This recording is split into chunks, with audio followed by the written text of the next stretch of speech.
ಇವತ್ತು ಕೆಲವಷ್ಟು ಮಾಧ್ಯಮದಲ್ಲಿ ಮತ್ತು ವಾಹಿನಿಯಲ್ಲಿ ಕುಮಟಾದ ಕ್ಷೇತ್ರದ ಅಭ್ಯರ್ಥಿಯನ್ನು ಮುಂದಿನ ದಿನಗಳಲ್ಲಿ ಅನ್ಯ ಪಕ್ಷದಿಂದ ಬಂದವರಿಗೆ ಕೊಡಬಾರ್ದು ಅನ್ನುವಂಥ ಒಂದು ಸುದ್ದಿಯನ್ನು ಹರಿಬಿಟ್ಟಿದ್ದಾರೆ.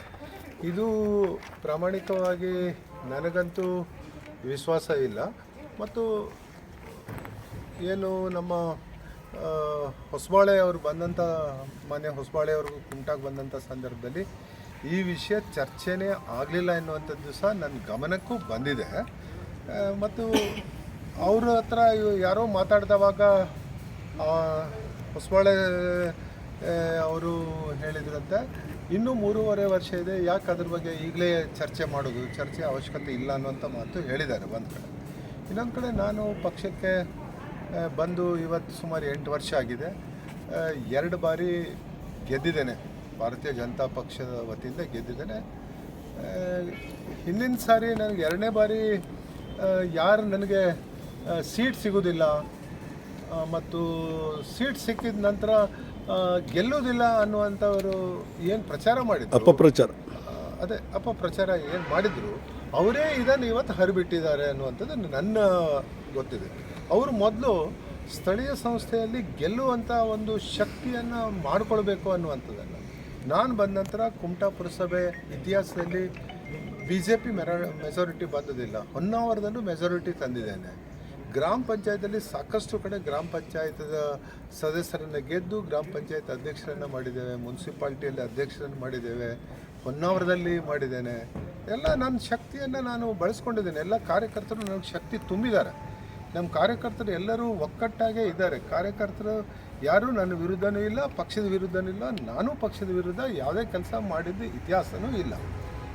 ಏನು ಕಳೆದ ಬಾರಿ ವಿಧಾನಸಭೆ ಚುನಾವಣೆಯಲ್ಲಿ 2024ರಲ್ಲಿ ನನಗೆ ಸೀಟ್ ಸಿಗೋದಿಲ್ಲ ಅಂತ ಹೇಳಿದಂಥವರು ಇದ್ದರೂ ಸಹ ನಾನು ದಿಲ್ಲಿಗೆ ಹೋಗಿ ಸೀಟ್ ತರಲಿಲ್ಲ, ಅಥವಾ ಬೆಂಗಳೂರಿಗೆ ಹೋಗಿ ಮುಖಂಡರ ಮನೆಗೆ ಹೋಗಿ ಕೂತ್ಕೊಂಡು ನನಗೆ ಸೀಟ್ ಕೊಡಬೇಕು ಅಂತ ಕೇಳಲಿಲ್ಲ. ಕುಮಟಾದಲ್ಲಿ ನನ್ನ ಮನೆಯಲ್ಲೇ ಕೂತ್ಕೊಂಡಿದ್ದೆ. ಸೀಟ್ ನನ್ನ ಮನೆ ಬಾಗಿಲಿಗೆ TVಯಲ್ಲಿ ಅನೌನ್ಸ್ ಆಯಿತು, ಕುಮಟಾಕ್ಕೆ ದಿನಕರ್ ಶೆಟ್ಟಿ ಅಭ್ಯರ್ಥಿ ಅನ್ನುವಂಥದ್ದು.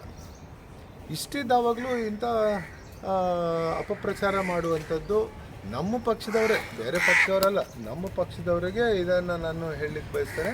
ಅದು ಅವ್ರಿಗೆ ಒಳ್ಳೆಯದಲ್ಲ. ಪಕ್ಷ ಎಲ್ಲರೂ ಕೂಡಿ ಕಟ್ಟಬೇಕಾಗಿದೆ. ಅದೆಲ್ಲದಕ್ಕಿಂತ ಮುಖ್ಯ ನನಗೆ ಹಿಂದೂ ಧರ್ಮದ ಬಗ್ಗೆ ನಾನು ಹೋರಾಟ ಮಾಡುವವನು, ಹಿಂದುತ್ವದ ಬಗ್ಗೆ.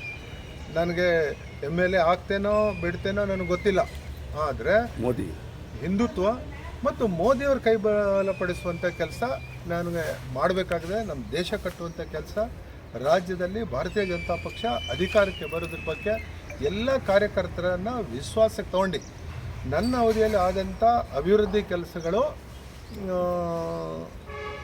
ಏನು ನನ್ನ ವಿರುದ್ಧ ಇವತ್ತು ಹೇಳಿದ್ದಾರೆ, ಯಾವ ವರ್ಷದಲ್ಲೂ ಯಾವ ಸರ್ಕಾರದಲ್ಲೂ ಆಗದೇ ಇದ್ದಷ್ಟು ಅಭಿವೃದ್ಧಿ ಕುಮಟಾ ಇರ್ಬೋದು, ಹೊನ್ನಾವರ ಇರ್ಬೋದು, ಭಾಳಷ್ಟು ಅಭಿವೃದ್ಧಿ ಕೆಲಸಗಳನ್ನು ನನ್ನ ಅವಧಿಯಲ್ಲಿ ಮಾಡಿದ್ದೇನೆ. ಎಲ್ಲೂ ನನ್ನ ಮೇಲೆ ಚಾರ್ಜ್ ಇಲ್ಲ ಅನ್ನುವಂಥದ್ದು, ಯಾರೂ ನನ್ನ ಮೇಲೆ ಚಾರ್ಜ್ ಮಾಡುವಂಗಿಲ್ಲ. ಆ ರೀತಿ ಪ್ರಾಮಾಣಿಕವಾಗಿ ನಾನು ಕೆಲಸ ಮಾಡಿದ್ದೇನೆ. ಮುಂದೂ ಸಹ ನಾವು ಪಕ್ಷದ ಏನು ಅಣತಿ ಇದೆ, ಪಕ್ಷ ಏನು ನನಗೆ ಹೇಳ್ತದೆ ಆ ಕೆಲಸ ನಾನು ಮಾಡುವನು ಅನ್ನುವಂಥದ್ದನ್ನು. ನನಗೆ MLAನೇ ಆಗಬೇಕು ಅನ್ನುವಂಥದ್ದೇನು ಇಲ್ಲ, MLA ಇಲ್ಲದೇ ಇದ್ದರೂ ನಾನು ಹಿಂದುತ್ವದ ಬಗ್ಗೆ ಹೋರಾಟ ಮಾಡುವನು ಅನ್ನುವಂಥದ್ದನ್ನು ಸ್ಪಷ್ಟಪಡಿಸ್ಲಿಕ್ಕೆ ಬಯಸ್ತೇನೆ.